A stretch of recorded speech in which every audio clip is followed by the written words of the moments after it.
Hello and welcome. I'm Dr. Isabel, medical doctor and founder of Doctoronamission.com, where I help you live up to 100 years young and healthy. In today's session, we're going to learn about this topic. Don't believe these myths about type 2 diabetes. Now, before we begin, let's take a look at this beautiful sunrise. Oh, I love beautiful days. I love new beginnings. And that's what we're going to be talking about today is new thinking, new beginnings. Brightening up your day with new hope about type 2 diabetes. Now, there's a couple of myths out there, and as you know, myths are misconceptions. They're falsehoods, where before we used to believe them and they were true, but now, because of new realizations, they're not any longer truthful. So we're going to be talking about 5 myths about type 2 diabetes, which my goal is to help you kind of like wake up to a new day and give you hope about type 2 diabetes if you or anybody you know has type 2 diabetes, okay? So the first myth is diabetes is genetic. Well, you know, we've been taught if your parents have type 2 diabetes or your grandparents have type 2 diabetes, then guess what? You get to have type 2 diabetes. Well, that is not so. You see, the genetic code, which is your DNA, it's kind of like your instruction book about how you are going to express yourself in this world with certain diseases. So that's your genetic code. Everybody's got it. It's DNA and it's intertwined and it's got you, your blueprint, your instruction book. And the World Health Organization did an amazing study. What they did is in 1980, they figured out that there was 108 million people in the world with type 2 diabetes. And then 34 years later, in 2014, they did another study.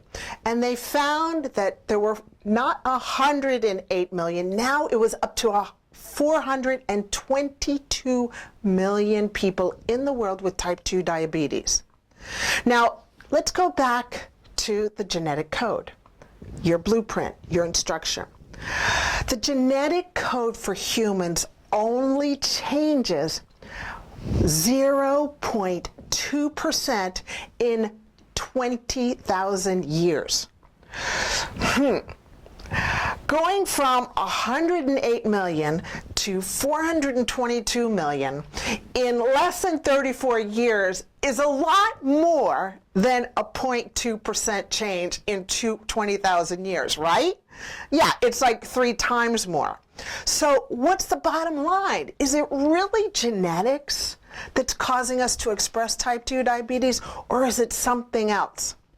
Well, the bottom line is that a lot of us, I'm not saying all, but a lot of us have the type 2 diabetes gene in our blueprint, okay?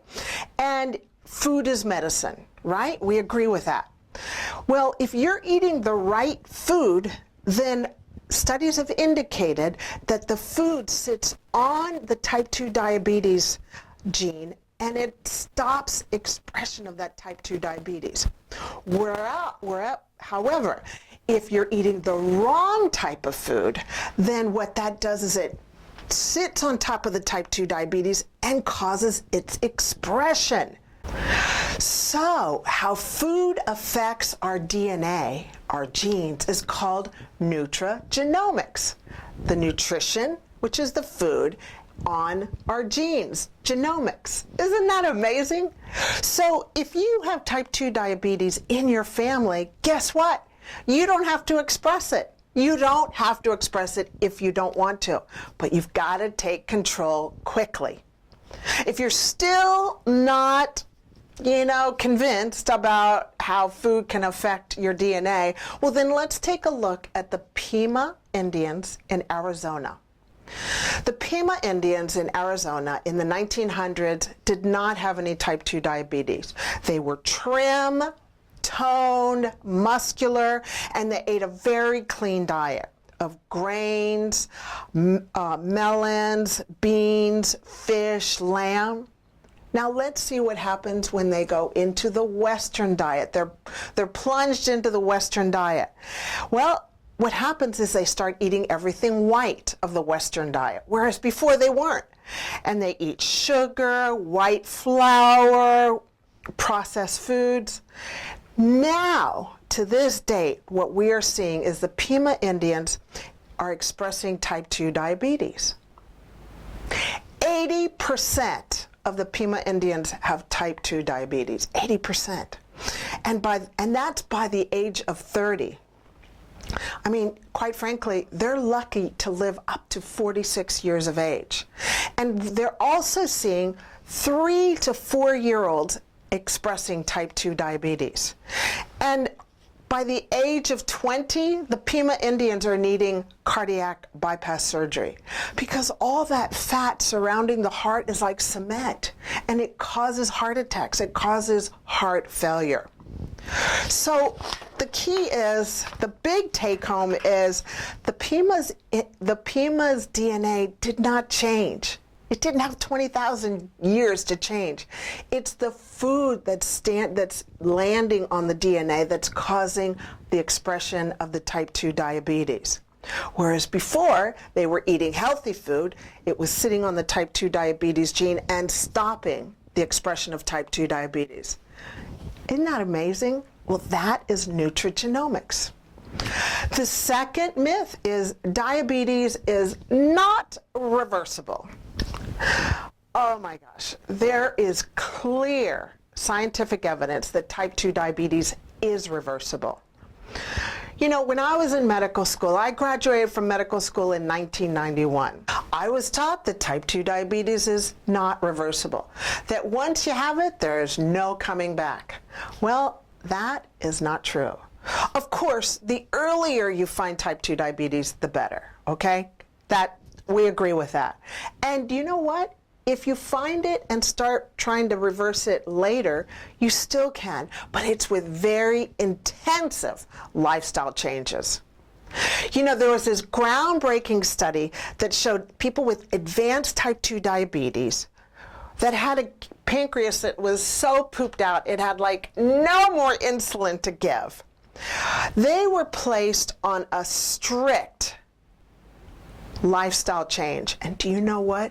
In 1 week of changing their lifestyle, of changing their eating, of changing how they were cooking, they reversed their type 2 diabetes and the insulin started working again. The body started creating insulin. That is so monumental for us to understand. So you've got to realize that your body is so smart and it will heal under the right conditions. We just got to give them the right conditions, right? Number 3, having prediabetes is no big problem until it becomes type 2 diabetes. Not so. I'll give you a story of one of my patients. He was a 48-year-old male, overweight, diagnosed him with prediabetes and a smoker. Well, he ended up going into the emergency department, having a heart attack, and having stents placed. And those stents are basically highways in the heart arteries so that blood can still keep working and feeding the heart muscles. And because he had stents placed, because of his heart attack, he was placed on 2 medications, which is very common: beta blockers and statins. The problem with those 2 is that they increase the insulin resistance, and they actually fast forward us into type 2 diabetes. So he had prediabetes and still had a heart attack, had stents, and placed on 2 medications that was fast forwarding him into type 2 diabetes. So then he came to me and he said, "Yo, doc, I thought I was doing pretty good. I mean, I eat well." Well, actually, the only thing green that he ate was actually the sprinkles on his muffin or the cakes that he ate. That was the only thing green. And he said, "You know, I'm eating good and I only had prediabetes. I didn't know I could have a heart attack." Well, yeah, you can have a heart attack. You can actually die from prediabetes. So in prediabetes, a couple of things can happen. One is you can have heart attacks, just like we showed, just like my patient showed. You can have strokes, and you can actually develop cancer. And another thing that can happen is that you can start expressing dementia in the form of Alzheimer's. So just so you know, prediabetes really needs to be taken very seriously. It's not just, oh, it's no big deal. If you are diagnosed with prediabetes, I say wake up and take control and turn it around as fast as you possibly can. The fourth myth is once you're on insulin, you're on it forever. Well, you know what? That's why we're here in this beautiful sunrise, because I want to wake you up to new thinking. The new thinking is once you're on insulin, you can come off the insulin, okay? We as medical doctors are taught once you're on insulin, that's it. You're on it, and you'll probably have to keep on titrating it up the older you get. Well, through intensive lifestyle changes, and I really emphasize intensive lifestyle changes, where you work one-on-one with your doctor to turn around this disease, because it is turnaroundable, but you've got to be teachable and motivated and like ready to take control, because you can take control. And that's what I'm here to do, is to give you hope that you can actually not have this. You can actually come off your insulin. But the choice is yours, okay? All we as medical professionals can do is just give you the medication to keep your blood sugar stable. And that's what insulin does. Okay, insulin is beautiful at getting your blood sugars nice and stable, right? Because you know, high blood sugars will affect your vision, can affect your heart, can affect your kidneys, it can affect all the major organs in your body. And you end up going blind, you can have heart attacks, you can have strokes, you can have kidney failure and end up on dialysis. So insulin is fantastic at keeping your blood sugar stable. However, there are some complications with insulin. One is you gain weight. Sad face. Two is your blood pressure goes up. Well, what happens when your blood pressure goes up because of the insulin? We have to give you more medication to keep your blood pressure under control. And insulin also increases your cholesterol profile. Well, guess what that means? More medication. So it's not often seen in conventional medicine that people come off their insulin. And that's because the lifestyle changes in conventional medicine are not adequate enough. However, through intensive lifestyle therapy, you can come off your insulin, okay? The fifth myth is gastric bypass is the answer to weight loss. Oh, if only you knew the complications that can happen with gastric bypass. What happens with gastric bypass is they shrink your stomach to the size of a walnut. The size of a walnut, okay? And the problem with that is oftentimes it fails, the weight comes back, and there's complications like infections. And you know what? Really? You're not getting to the root cause of the problem. You're not getting into the brain to change the bad habits that are causing this weight gain. And you're not getting into the food. You're not teaching anybody the right food to be eating.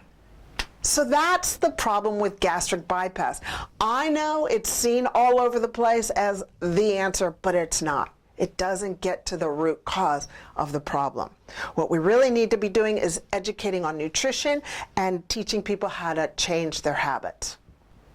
So to recap on this glorious day of new beginnings, right? Oh yeah, new beginnings, new thinking, hope.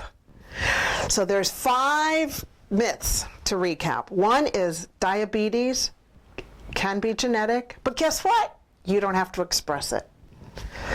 2, diabetes is reversible with nutritional lifestyle skills, correct cooking, and correct exercise.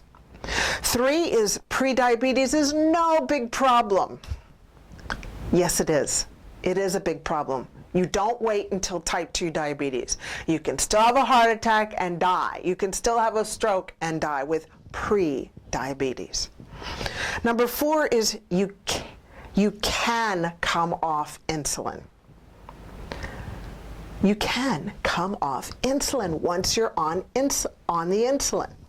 And number 5, surgery is not the answer for weight loss, okay? It's not. Trust me, I've seen a lot of complications.